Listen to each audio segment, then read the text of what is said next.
ఉమ్మడి కరీంనగర్ నియోజకవర్గ ఉపాధ్యాయ ఎమ్మెల్సీ అభ్యర్థి అశోక్ కుమార్ మీడియా సమావేశం నిర్వహించారు. టీచర్ ఉద్యోగంలో ప్రవేశించినప్పటి నుండి రిటైర్డ్ అయ్యేంత వరకు ఉపాధ్యాయుల సంక్షేమం కోసం పనిచేశాను. టీచర్స్ ఎమ్మెల్సీ అభ్యర్థిగా గెలిపిస్తే టీచర్ల గొంతుకుగా పనిచేస్తానని ఉపాధ్యాయ ఎమ్మెల్సీ అభ్యర్థి వై అశోక్ కుమార్ అన్నారు. కార్పొరేట్ శక్తులు తమ స్వప్రయోజనాల కోసం డబ్బు సంచులతో వస్తున్నారు. ధన రాజకీయాలను ఓడించి ఉద్యమ నాయకులను ఎమ్మెల్సీలుగా ఎన్నుకున్నట్లయితే ప్రభుత్వ విద్య బలోపేతం అవుతుందని అశోక్ కుమార్ చెప్పారు. సందర్భంలో నేనున్నటువంటి సంఘము నేను ప్రభుత్వానికి వ్యతిరేకంగా ఆ జీవో తప్పు అని చెప్పేసి పోరాటం చేసిన పరిస్థితులు. హెల్త్ కార్డులు పనిచేయకపోవడం వల్ల లక్షలాది రూపాయలు వెచ్చిస్తున్నటువంటి పరిస్థితుల్ని వీటన్నిటిని పరిష్కరించుకోవాల్సిన అవసరం ఉన్నది.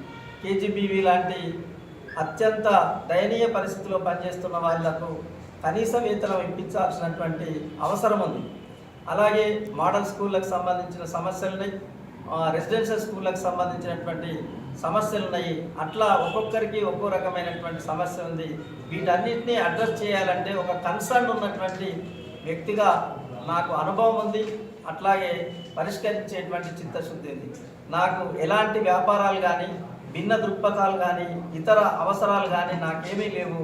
కనుక నేను విద్యారంగ సంక్షేమం కోసం ఉపాధ్యాయుల యొక్క ఉన్నతి కోసమే కట్టుబడి పనిచేస్తా. కాబట్టి నన్ను ఎంపిక చేయాల్సిందిగా, మొదటి ప్రాధాన్యత ఓటు వేసి గెలిపించాల్సిందిగా, ఇప్పుడున్నటువంటి పరిస్థితులలో ఒక డెమోక్రటిక్ అప్రోచ్ ఉన్నటువంటి అందరి సంఘాలతోని అందరు ఉపాధ్యాయులతోని అనునయంగా ఉండి ఉపాధ్యాయ సమస్యలు పరిష్కరించగలిగే అవకాశము నాకుంది. కనుక ఉపాధ్యాయులంతా కూడా ఆలోచించాలని నేను విజ్ఞప్తి చేస్తాను.